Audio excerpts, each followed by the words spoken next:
हैं? ये क्या हो गया? ये क्या सुन रहा हूँ मैं? কালকে যা বলছি তার জন্য আন্তরিকভাবে দুঃখিত এবং ক্ষমা প্রার্থনা করছি। আসলে এই যে দল, আমাদের যে বিশাল শক্তিশালী দল, এটা দেওয়ার কারণ আজকে কিন্তু হারে হারে বুঝতে পারলাম। কারণ আয়ারল্যান্ডের কাছে যেভাবে আমরা হেরে গেলাম, আমরা ভুলে গিয়েছিলাম যে টি-20-তে আমরা তাদের থেকে খারাপ দল।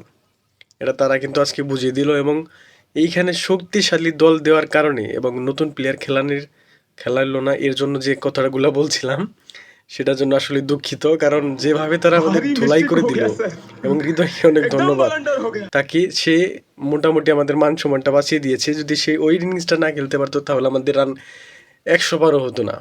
এত বাজে অবস্থা আমাদের ব্যাটিংয়ের। আয়ারল্যান্ডের বিপক্ষে আমরা এইভাবে ধুলাইভাবে হারি।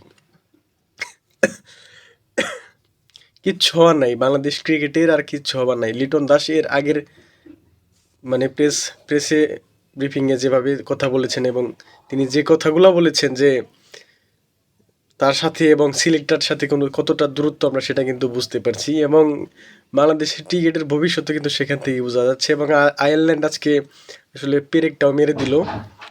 रोज आते हैं इस उम्मीद पे आज जीतेंगे, कल जीतेंगे, परसों जीतेंगे, रोज हारते हैं।